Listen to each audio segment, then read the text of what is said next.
biro luorwa bende mana kaka alwora mamoko manene Kenya ka. Ero kaka niwacho ni ka giyudo aora to gituom giter korwanno ka sani wach mabende twetore e piny owacho en mar jalup jatend piny Kenya Rigathi Gachagua. Iwacho ni en koro en mana Murima kae momako Murima kae omako. En ang'o jotendwa gitimo mondo mi kik ne ni tekne gi mako kom to koro gidwaro mana timo gik moko mabeyo ne kaluo kende sambe gin jotelo mako Kenya mangima. Lidia gima timore joluo nowacho ni thuon nyako ringo chweyo. Mano ne ngero kabisa chieng' moro ne wawuoye bang'e. Kumo gikeni nakoni ni e Kenya waka onge weg piny. To jowa nyaka ng'e ni oganda maluo bende no ogore ne weche kane independence biro. Gik mang'eny ng'e ni ji ok ong'eyo. King'iyo kata flag marwacha mar Kenya onagi no kedo matek mo design kata flag. Ken parties mane bedo formed early 60s. Onagi no yie kendo nothone piny mondo mi wayud loch. Kane waseyudo lojni wabe en sawa.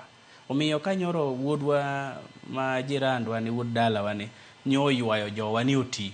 Gima dang' akwa jowa sepedo ka winjo Ramogi radio, Ramogi TV.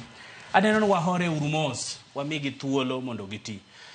Deputy President to koro ogike be nyaka oywage nikech kineno kilielo wadu tibende kao sabuni kete wi.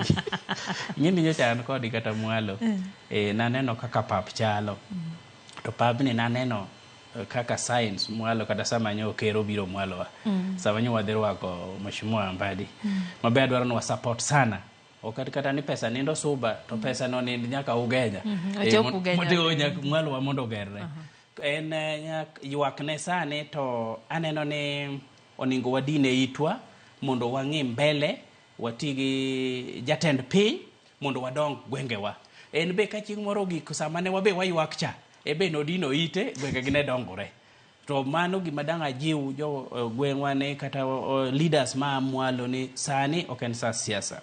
Gin gi mak jatend piny mana kaka nya neno ka jakom Raila Odinga oseketo gi lwedo maber cha. Wachak walem ne oyud AU cha mondo wabe chieng' moro Lydia wayudie kata 3 years ni okotin wayudie lokruok.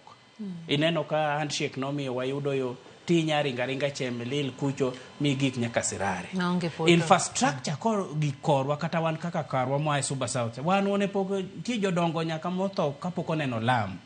Lama misiemo ne kaginya get the difference.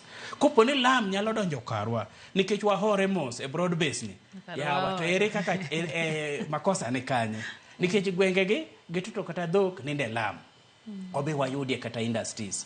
Wayudie more appointments which maliu machalo Patrick Gini. Bendo ting'ie malo wabe kinyi wayude ne wayudo kata jomoko madhi tedo ne wazungu. Wayude appointment moko kata ni ambassadors.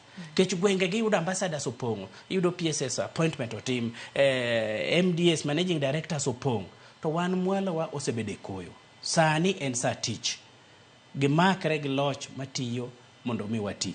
Gima na akwayo gini kidonjie dhao.